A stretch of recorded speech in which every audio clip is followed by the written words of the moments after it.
Okay, so we have a little bit less time as a result of AV difficulties, so I apologize. But today is looking at health determinants, right? Right? Mm-hmm. Okay, just wanted to double check. Now I just want you to remind you, health determinants all affect one another. Remember we went through the thing why does he have a cut on his leg? Because of. So I don't want you to think of this as you're going to be presenting your determinant on its own. I want you to try it to connect them all. Okay, well, how does this affect this one? How does this affect? How does this? And ultimately, how are these all going to affect a smoker? Why a smoker smokes? Why a smoker is going to have trouble with his or her health? And ultimately, how does this all affect John Riley? Okay, so try and keep that in mind as opposed to just presenting your health determinant, okay? That's less important. If you have a really good article or something, you can post that whole good article on Avenue for everyone. Okay, so try and connect all the determinants.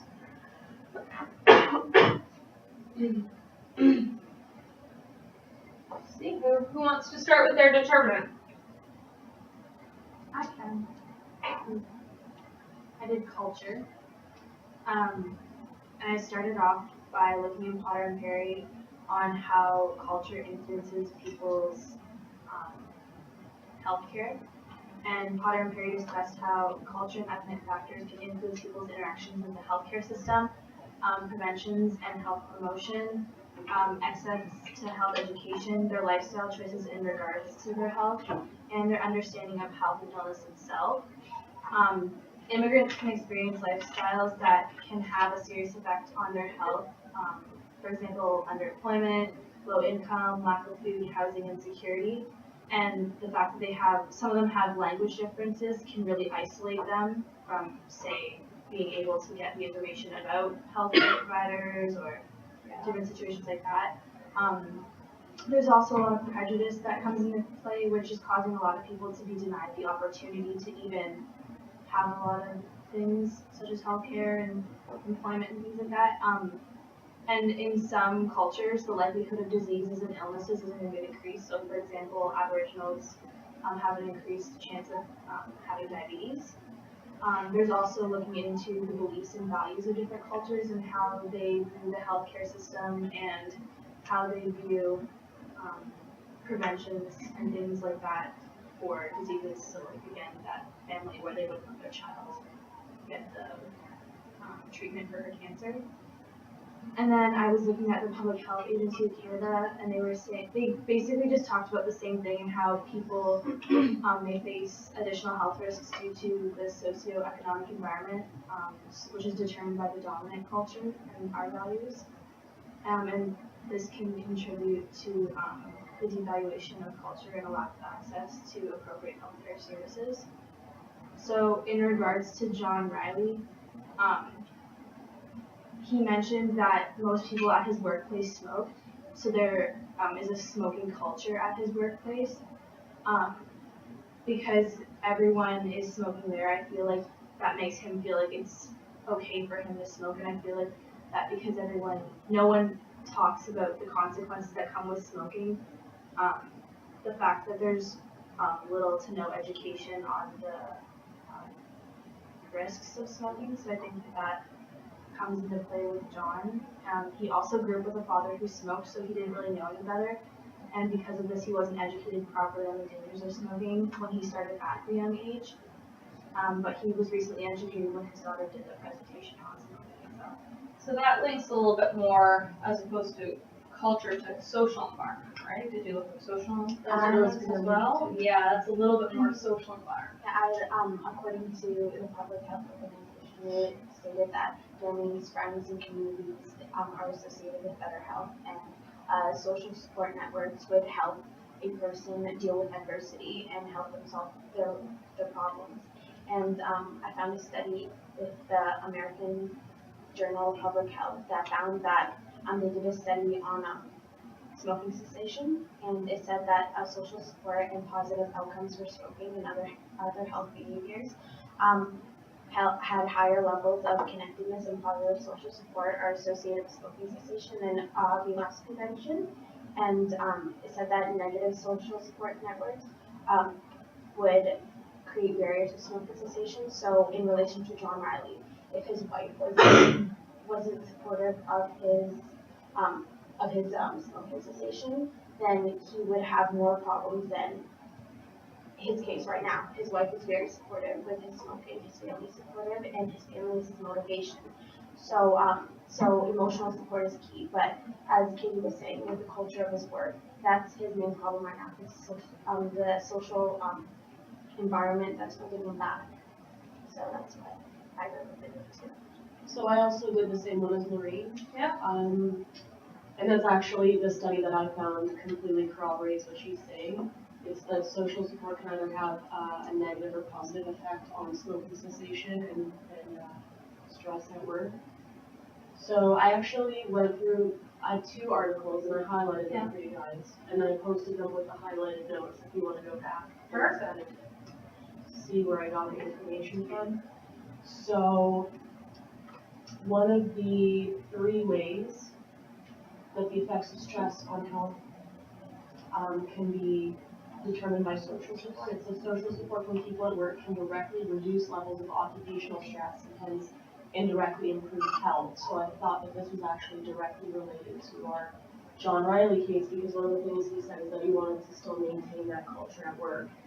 And this is where I would feel kind of apprehensive about telling him to use the inhaler and still go out with those people. Do you know what I mean? Because if you have the negative influence of people smoking, then you're more likely to just continue smoking. So I know we had all agreed that the inhaler was best, but I still, for some reason, feel that I would try and suggest more of like a behavioral change for him to maybe kind of start cutting those people out. Yeah, and then the article goes on to explain how if you have strong social support at work, that your job actually stresses you out even less, hence smoking less. And I found a difference of like 5 cigarettes being smoked. So it's actually the longer hours you work leads to more stress, and then having a peer support group lessens that stress, so you also smoke less, which makes sense. And then also having to do with social environment, this is the other article that relates to where someone actually lives. So it's called Smoking and Deprivation, Are There Neighborhood Effects? And again, this one is also highlighted. So the study suggests that the character of the local neighborhood plays a role in shaping smoking behavior. And they've also taken into account socioeconomic background, level of education, and all that. And so they've obviously taken that out of the factors. Sorry, I just have to know. So the level of socioeconomics is not taken into account? No, it is taken okay. into account, Okay. definitely, and they do acknowledge that has something plays to a do role. with smoking. It's just they took that out of the effect on their information on their side. Okay. So it's literally just where someone lives. Okay, so place may matter through what McIntyre describes as a contextual effect. Thus, living in deprived areas has an impact on behavior not simply because of the presence of more smokers, but also due to living in unpleasant, undesirable, unsafe environments in which there are fewer opportunities for making healthy choices. And that they actually proved this. That's a really good case. So, I found another study later that basically the objective was defining whether neighborhood factors affect like quitting smoking cessation. So basically, just to sum it up, it did find that there was evidence that smoking prevalence is associated with neighborhood deprivation and low socioeconomic effects. And that was a study done by the University of Toronto. so I guess that would tie into who's ever doing, like what would relate to the location, healthy choices, maybe a socioeconomic factor. For mine, I did personal coping skills. Sorry, I don't have mine in front of me. That's okay. Some of I looked at an article from like Who? It's like a PDF file that they have helping smokers, just identifying some of the problems that smokers have and quitting. And a lot of the articles, even the one from CNN, also identified the problem with younger smokers when it starts out as a thing of maturity, but as they get older, it becomes an addiction and it becomes more of a coping mechanism for stress, for anxiety, for just like any type to feel better about anything that they're going through in life. So they're just saying that people use smoking as a like sort of like a getaway drug to feel better about whatever is going on at the moment. So and from those articles I felt like it became more, I looked at smoking more of like a problem that society has more than an individual from that like perspective. So like if all these people are feeling stressed out and all these people are feeling like all this anxiety and depression, how can we as a society help them like overcome those kind of problems? And then that definitely ties into what we're saying, because it's all Yeah. about peer support, right? Yeah. Like how this directly correlates that there's a negative correlation between the higher support received and the less you are to smoke. I also found something interesting related to the two of yours as well. Mine was in culture, but this talked about the aspects of cultural influence. One of them was like the effect of media, and the other one was the effect of peer influence. And they talked about how adolescents start smoking because they perceive peer smokers as popular and respected. And then they said smoking was related to peer smoking and the ability of youngsters to resist peer pressure. And peer smoking was the most consistent and powerful predictor of adolescent smoking. And then it says in the end, like peers have a positive and significant effect on adolescent smoking. So how it ties into the two of yours with peer pressure and smoking and group smoking. And which determines? Mine was culture. I talked about a bunch of other stuff, but this one's related to the two of yours. Smoking, and stuff, and personal behaviors, and my article kind of has to do with that as well because it was more about like behavioral health. So, personal behaviors and smoking, and so like how behavioral health affects smokers. So, like tobacco users can be those who have schizophrenia, depression, anxiety, and the disruptions in thinking and coping related to the mental illness add to their vulnerability as well. So, and in terms of physical health, there's more reasons for concern because those with behavioral health problems experience the health consequences of smoking more often, and they tend to begin smoking earlier, smoke more, and extract more nicotine from cigarettes they smoke. And on average, those with a major mental illness lose 25 years of normal lifespan due to the health effects of tobacco. You say 25 years? Yeah, and this was from the Maine Center for Disease Control and Prevention. Did you see anything, like when I was doing some of my research, I saw stuff about a lot of smokers had prior addictions before smoking, so they have like addictive personalities or addictive behaviors. I think I read that in CNN. Did you see anything about that? I didn't see the one first with CNN, but like I read that like just like it's more about like the coping skills and how they're able to process this and get through it. And I mean with mental health, they find smoking as a joy and they don't want that to be taken away from them, which is like a huge thing because if you need to solve one problem to solve like you can't just like not solve the smoking problem without solving the problem of their mental health as well. And like that's like the thing with like is smoking more of a problem of the individual or is it a problem of like society in general? So does anybody else have anything about like economic backgrounds or? Well, I was actually gonna say something after Val. You know how you were talking about like kind of like the reasons why people smoke, and well, I guess all you guys kind of did. My health determinant was gender because I was kind of curious on the difference between why girls and why boys smoke. So just to begin with, the age like boys are known to actually smoke a little bit earlier compared to girls. The age for smoking initiation in this article I found, which is by the way from Clinical Key and it's dated from 2012, is between 8 to 9 and 15 to 18 was like the first time they try a cigarette. And boys are more likely to try. Pardon? Did you say 8 to 9? Yeah, Oh my gosh. I know. And they said that boys are more likely to actually try a cigarette based on like the social aspect, encouragement of their peers, so kind of like a peer pressure type thing. And girls are actually more likely to try a cigarette, like for rebellious reasons, which I kind of found a little bit kind of shocking.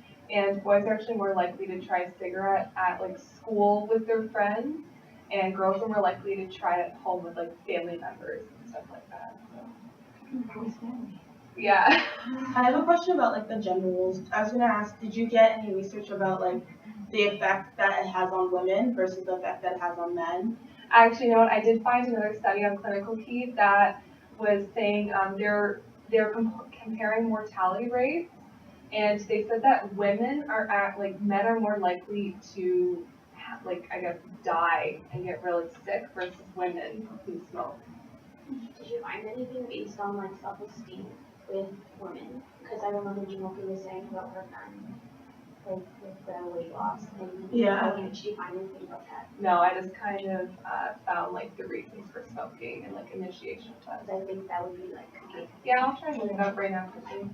And I know in my study they talked about how women are more likely to quit. Did you find in relation to John Riley any sort of difficulties for men? The reason I actually found in this one is men try and look more mature, and it's most likely it's mostly for acceptance among their peers on why it's so hard for them to actually quit smoking. And that's a good point because John Riley does bring up that, that pressure of like he been fitting in with the group, with his coworkers, and making sure that he's still part of that culture, even though he knows like what he's doing is like not good for him. Well, you did coping skills, right? So Yeah. Did you come up with any coping skills for John Riley? Well, like basically for mine, I looked up more of like personal like reasons why people can't quit and reasons that people get addicted. Probably should have looked more into like finding out like what they can do after they get like to that point where they want to quit.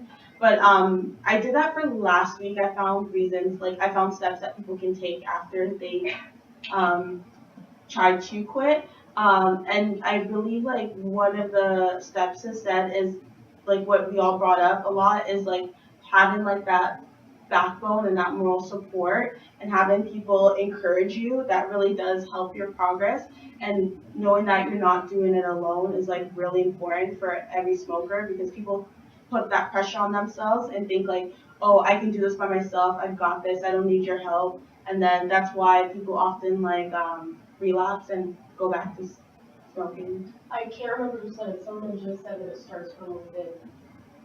That you have to do it. Wasn't it you talking about coping skills and stressors and stuff? You said it has to start within. Oh, like with the mental health. Oh no, that Yeah. was Mindy. Okay. So do you have any tips for like, I guess it's, what should you talk about? We did the same with Jenny. Yeah. So coping, just personal behavior and stuff.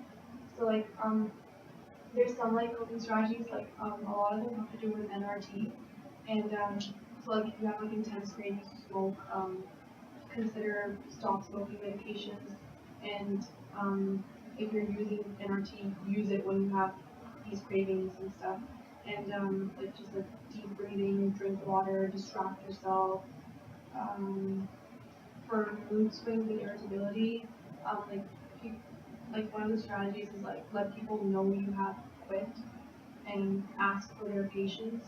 I think that's kind of one of the things he also suggested for John Riley, but he said he didn't want to make it like his whole life. He didn't want it to be like, oh, I don't want to go up to people and be like, I'm quitting. I just want to make it announcement. So it might not work for everybody. And like for anxiety, tension, or restlessness, like taking up a new hobby or activity, going for walks, being active in other ways, then try cutting back on coffee, tea, and pop with caffeine. Did you notice that a lot of the coping skills were directed to health professionals? That's what I noticed. Like it wasn't directed to the smoker, but it's directed more to the health professionals to help the smoker. Yeah, so that's why like your question caught me off guard because I realized like wow, like a lot of my coping skills were more for how a nurse can help the smoker, but not how the smoker can help themselves. And that's one of the questions in the crowd test, right? When you're trying to evaluate a resource, who is it directed at, right? Yeah. Is this something that a person can look up on the internet or in a book or in a brochure and find for themselves, or is it directed at you to help them? It's great that you noticed that. Well, and so you're asking like you said, it starts from within, like in the heart. You mean like the person has to have the heart? Yeah, Or they have quit, to have yeah. a desire to do it, right? Yeah. It can't just be a So then, surface level. my That's why question we is, want like, to make the norms change. if they know it's bad for them and they want to quit in their mind, then how could they like change their heart? Like, you know what I But mean? they want to, Like in their mind, they kind of know what's bad for them, but they They know. want to keep smoking, but they Yeah, want to add. but their heart like doesn't agree. You know what I mean? I guess, what was the quiz that we did that you said you were gonna take, where you figure out why they're smoking? Like what type of smoker they were, if they were Yeah. like, social smoker. Did we figure out what John Riley is? Is he more of like a social? I think he is more of a social smoker. So, yeah, I guess that's the key to it, right? And then you just kind of go from there, why are you smoking? And why do you quit society? Yeah, I think that's his biggest problem right now, because if you take out the factor of his workplace, what's he left with? So he's left with his motivation is his family. And if you take out the workplace, say he's in like, well, I guess that's fine to agree about some things, but like that's the main factor that I have to deal with. He did say he smokes less at home. Yeah, he's also at home. It's just here, it's a culture of his work, right? And it could be his trigger, right? Because Yeah. if he sees other people like smoking, even like the hand actions doing it, then he probably Do anybody else have any other results from this? I wanted to talk a little bit more about culture. There was a question too that I was thinking about after. It says like the initiation of smokers in Western society usually occurs during adolescence, and the patterns of adolescent smoking are strongly associated with cultural dimensions. And then they say these cultural values shape how adolescents think and feel, and with their relation to and the attitudes towards tobacco. Now, an interesting thing that it wasn't in this article, but I was reading was like how even though traumatic things happen to children's parents, when they see them smoking, they still associate it with their parents. So like even though John Riley's father died from smoking, do you ever think that when he does smoke, he relates it back to his father so he can like, it's like kind of like a memory of his father? Yeah, like a kind of like a stress, almost a stress reliever. Like when he smokes a cigarette, he remembers his father, like kind of on a weird level. But Well, we're back to the conversation we had before that it all starts with the parent. Yeah. Right? And that connection. exactly. See, I don't know if I see it as a stress reliever. I think it's because he knows that his dad like died from that, right? So I don't know. I wonder if he just makes it more stressful on wanting to quit, and then he just wants to smoke more to relieve that stress. So a vicious circle Yeah. of stress and Oh, and I think it was you who asked if I found like a link between self-esteem. I quickly looked it up, and it's an older study. It was it's like 2001, so again, it could change, but it does seem to make sense. It says that girls who scored high on the personal satisfaction scale, who like desired more friends, who desired to be more thinner, and were more socially anxious, actually smoked more than the girls who appeared to be more satisfied. So I guess that could, because obviously if someone is trying to be more accepted and have more friends, like that social aspect, then they might lean towards more smoking if they're trying to smoke. What you were talking about the father, that goes back to the health belief model. The health belief model. Yes? Yeah. Yep. So when somebody's deciding, for example, what actions they're going to take, right? They have to have the perceived threat of disease. Remember? Before they have the likelihood, they have to have the perceived threat of disease, and they have to have the perceived benefits of preventative action minus the perceived barriers to preventative action, right?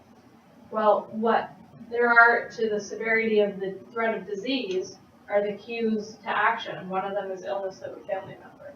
So that will be one of the cues to, okay, this is a pretty big deal. So another one, mass media, advice from others, illness, and healthcare input, right? And then would the daughter count as healthcare input because she did the project? Like where would she fit on the? Advice from others. Yep. Yep. So. In relation to like the media has a lot of like negative influence, like saying like smoking's bad. They put the pictures on the packs now, but we were talking about this last week. I'm pretty sure the week before about how they're trying to get smoking out of the movies because of how it influences people as well. And it says like smoking in movies influence behavior by shaping and reflecting social values about smoking. So it's making smoking also seem like cool, so people are more apt to smoke.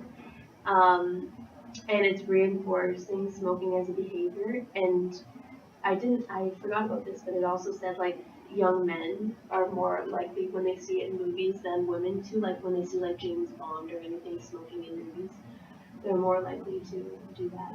And then it also talked about how the media uses it as a form of tobacco like cessation, but they also use it as like marketing because they make even like in commercials where they're like saying smoking is bad for you, the company that they use that brand makes a lot of money off of that as well. Oh. Yeah. For promoting not to smoke. Yeah. They're still making money. Yeah, they're still making money because it's like subliminal messaging, right? You see like if it's a pack of Next, right? And it shows like this bad smoking on it, the person's like, oh, I'm gonna go buy a pack of Next. Well, even bad publicity is good publicity. And children too, like children watching that commercial, they don't know the brands of smoking. So if they do go to smoke, the ones that they see in the commercials are the ones that they're gonna remember.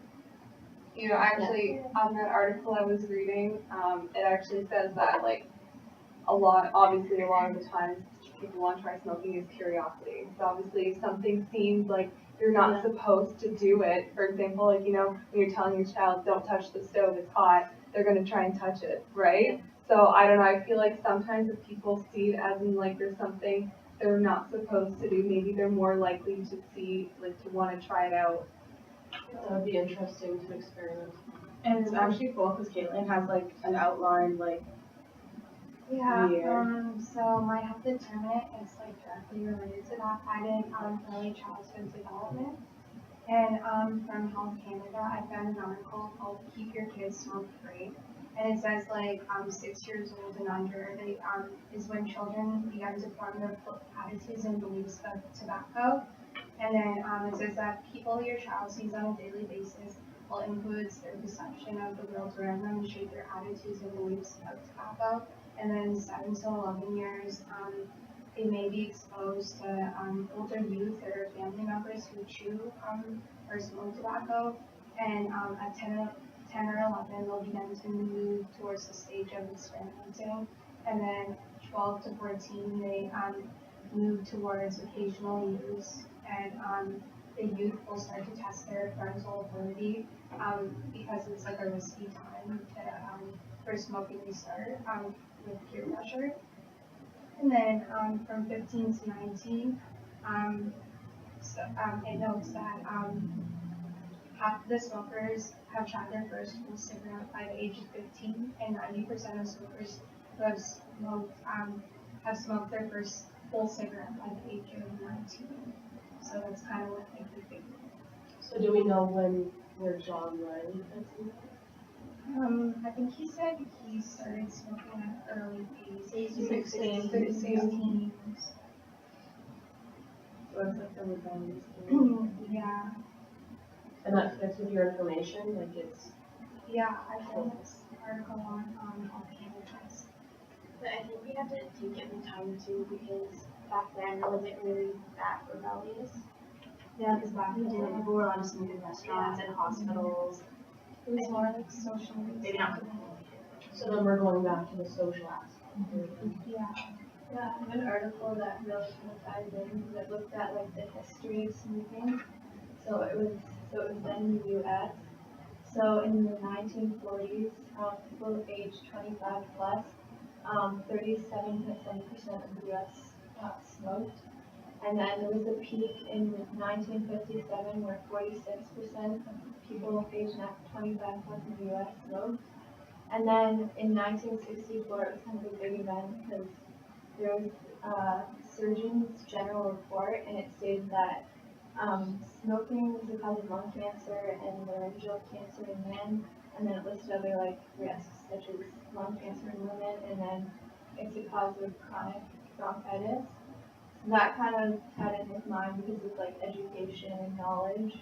So then after that, the rate of smoking in the US definitely decreased to 25%.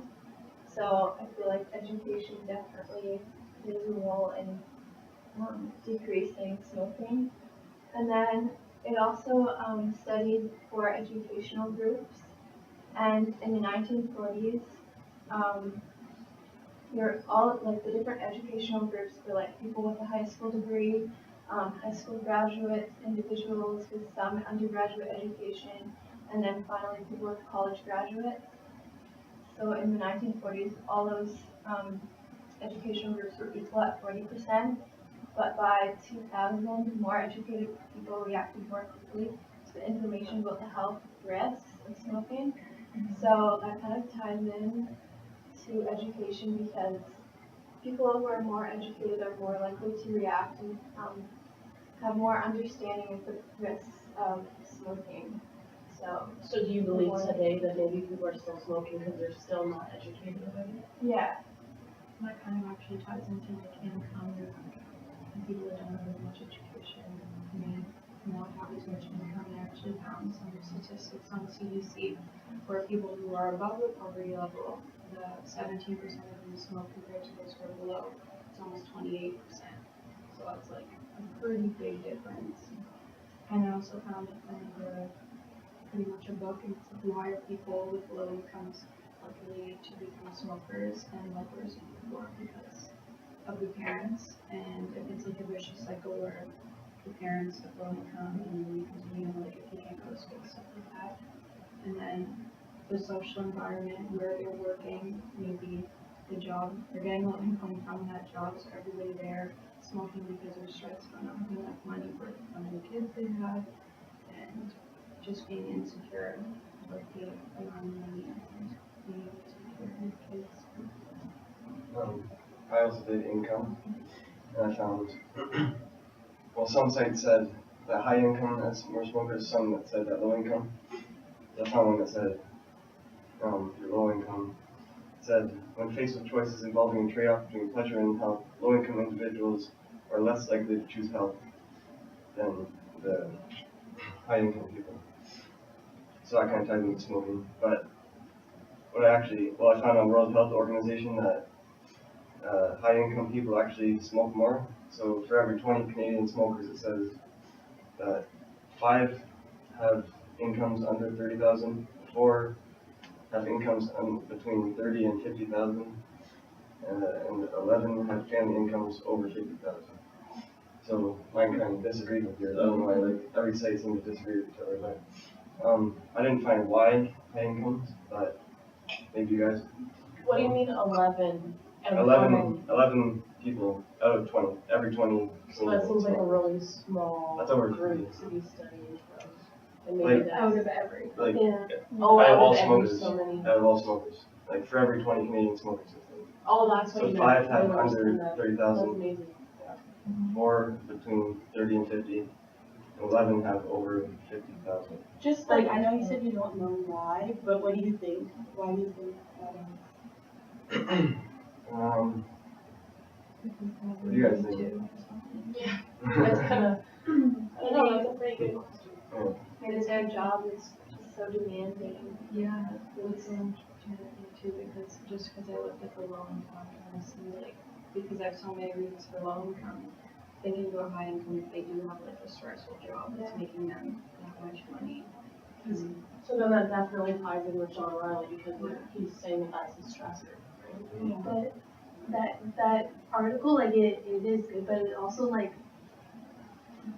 $50,000, like depending on where you live, in Canada could be poverty, like the poverty line, right? Like $50,000 isn't really a lot of money to like It's like middle. yeah, but like if you live in Vancouver, $50,000 is like poverty. So Yeah. it really depends on where it is in Canada too. Was there any higher income on your study or? It says, pizza? including in the 11, says 11 have family incomes over 50,000, including three men and 2 women with incomes over 80,000. So like 5 have over 80,000. Like in the 11, yeah. That's so low. Because I'm sure that having a job where you're making 50,000, although it is middle class, you're still stressed because you're doing a harder job than The people who looked at income, did you guys see anything about like, you also looked at history of smoking, but did you see anything like a drastic change between low income people and smoking? I actually saw a statement that said that people of higher income just on average tend to live longer.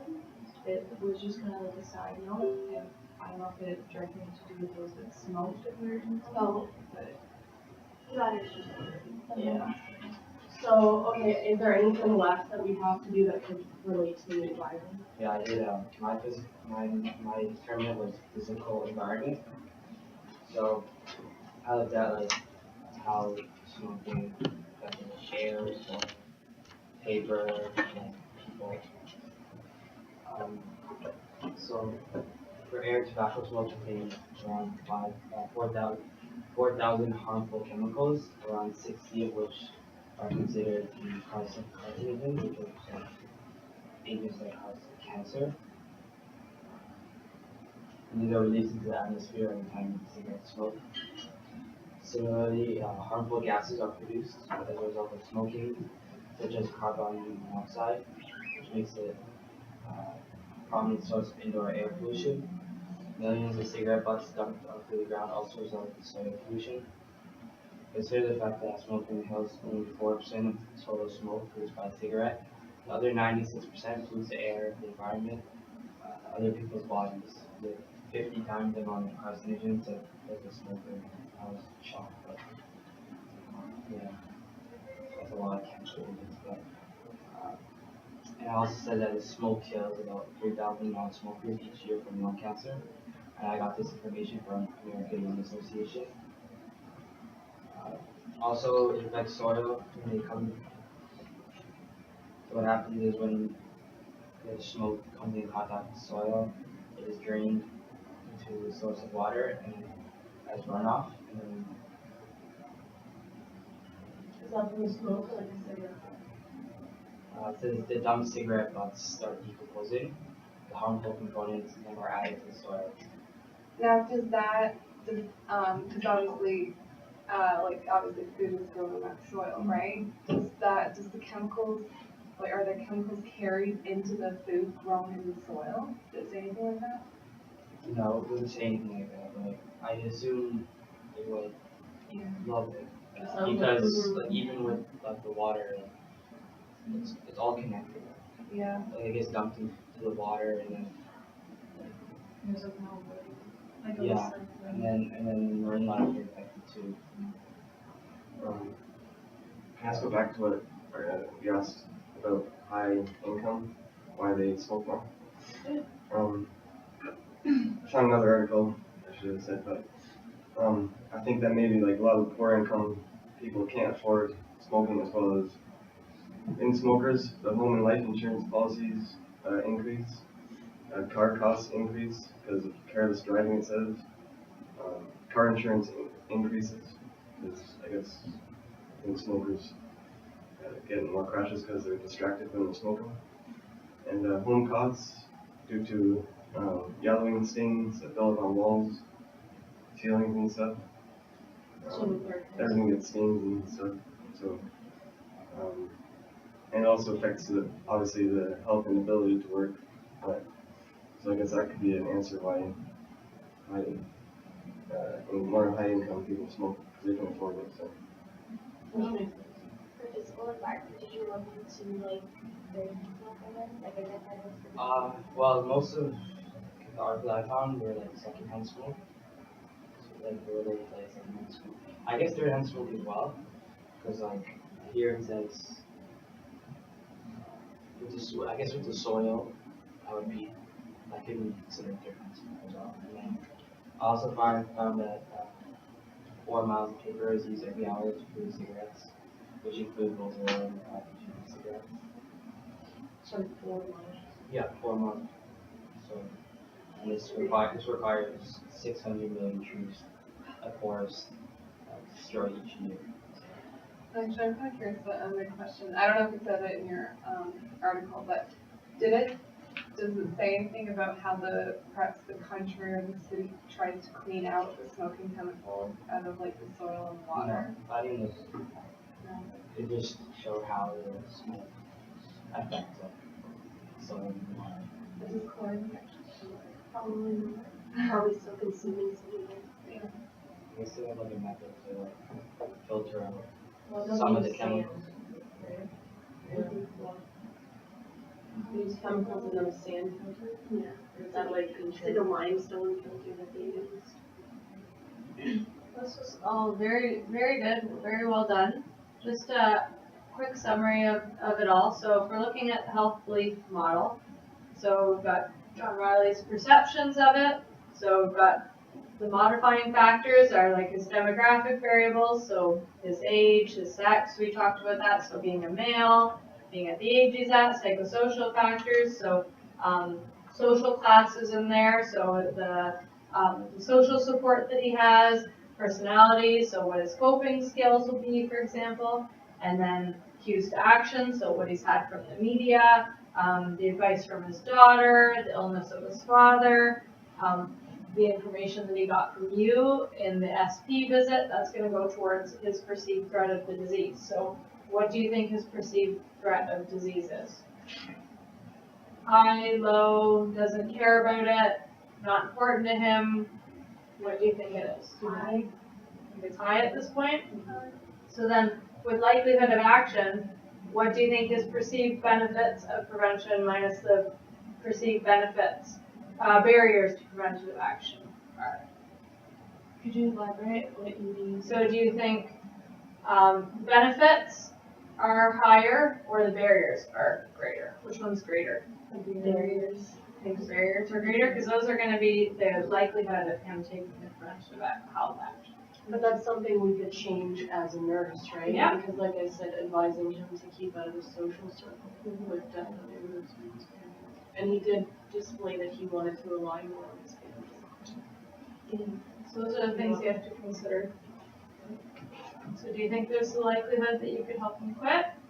Yes, I think he's motivated to change because he took the first step to come here and ask for help. And that's often like the hardest part. I think some of the things that he wanted to do though might need to be altered. Like he really wanted the e-cigarette, like the vapor.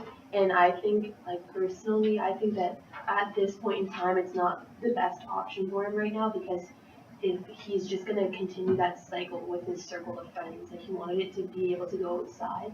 So he's not really, it's not really making a big difference for him. Out of curiosity, would you guys alter what we've said we're going to do? Yeah. Like, what do you guys think? What would you guys tell him if you were a real nurse right now? And like how? Principal. Yeah, because I think his biggest problem right now is the social aspect. So when I was doing my research, I found that group behavior therapy was like one of the most significant ways of increasing cessation. So I think that would be a good way because he needs another social support network because he's not getting that from work. Sadly, I don't think his family will be enough. I think he needs to be with a group of people that are going through something that he's going through because he doesn't want to announce it at work. So I think he needs that. I think that would be a good way to, because we never talked about group therapy or group behavior. Yeah. We never asked him too if there was people at work that didn't smoke. Because maybe I think we did. I think we did. We said that there's not that many. he was like, no, there's not. But even if there's not many, Pardon? Probably doesn't stop it. Yeah, and that's Yeah, a big. I'm sure there is people that, like, when everybody goes through it, because he said, like, oh, we talk about work during the smoke breaks, right? Well, what about the people that don't smoke? Like, maybe he could go and meet with them, like, inside, as opposed to going outside with them, because that's just feeding to his not his addiction, but it's like, it won't help him quite if he continues to go outside. He needs to break that social aspect of it. And sabotage is the whole idea of smoking being a stress reliever, because if you're smoking and you're also talking about work at the same time, what relief are you actually really getting from it? Yeah, it's So- not a break. Yeah, it's not really a break, so he's constantly working all the time. So maybe if he wasn't smoking, he could have like, that 15 minutes to be inside and just like, be with himself and just gather himself and then go back to work. Give yourself that mental break. That's actually a really good point, and then maybe that contributes to the stress. Yeah, Yeah. and it can actually be a real stress reliever instead of smoking. Because he said too, like, he goes out every hour for like 15 minutes. So that's like how much work are you getting done if you have to keep breaking every hour to go out for 15 minutes? Like, even though it's not a significant amount of time, think about like you're in the rhythm of doing stuff at work, and then you have to stop doing that and go outside and have to get back into the rhythm. If he gave himself less breaks, even too, if he was like, maybe I'll go out with them every third time, whatever. Because we can't like just tell him to just Yeah. cut his friends out. They are like work friends. And then that'll just make him more stressed out. Yeah, He'll be disconnected from his friends. He just wants to smoke more because that's his connection. Or maybe we should get him to push like the workplace health. Yeah. I really liked Kind of that. like get everyone on the phone. He seemed very like resilient. He said he didn't want to like have someone at work do it with him because if they fall off the bandwagon, And that's the problem with like the coping skills, like Randy, like Emily talked about too. That if you feel like if you take on like quitting on your own, you're more likely to fail. So you do need that support group. You do need people to encourage you. You do need people to, hold you accountable sometimes. Right. That's why I do think that the group behavior isn't. We should have like said that. We should have made that an option for him. Like-minded people trying to quit too. Okay, I think you summarized John fairly well, and you know him, you know him as a person, you know him as a patient, so good work. You can fill out, like kind of use that summary to finish up your Thinking Like a Nurse sheets to make it very comprehensive.